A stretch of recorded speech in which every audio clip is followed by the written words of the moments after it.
My friends, wow. Today's gospel seems to be very frightening, isn't it? Jesus is saying, I came to cast fire upon the earth. And later he says, I came not to establish peace, but to divide.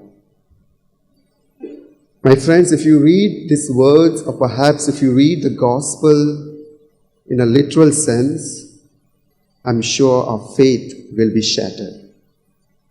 But if you read it in a deeper and reflective manner, you will understand what Jesus is telling us, what he's saying.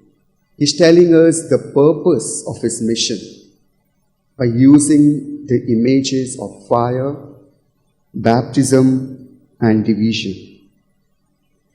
Let's reflect on the first image, the fire. The fire that Jesus is speaking is not the normal fire that we understand.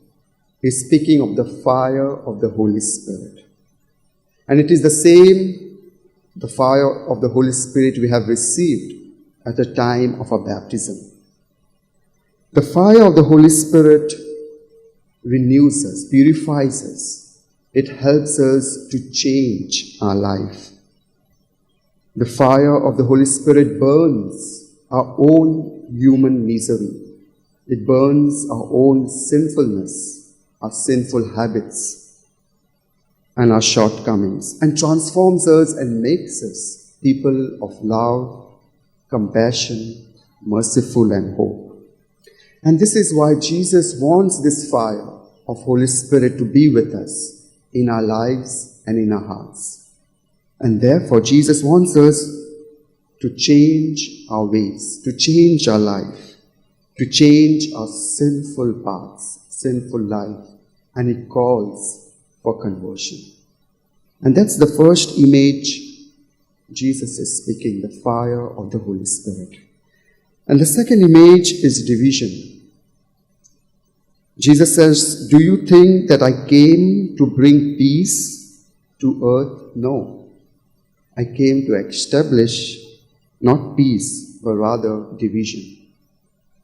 What does this mean? It means that our faith is not a decoration that we put. It's not an ornament.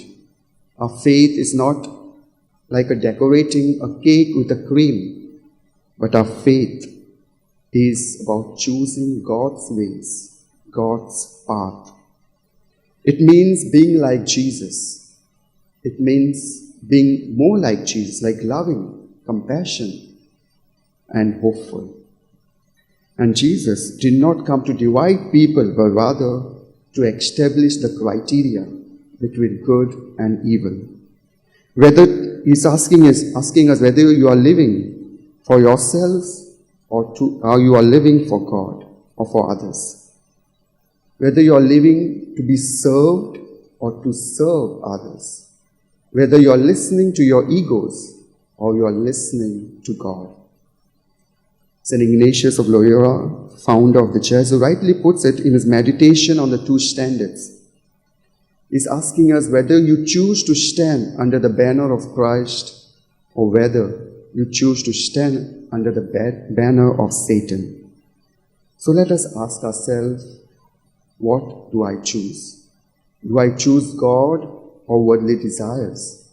Where do I stand? How do I live my faith, my Christian faith?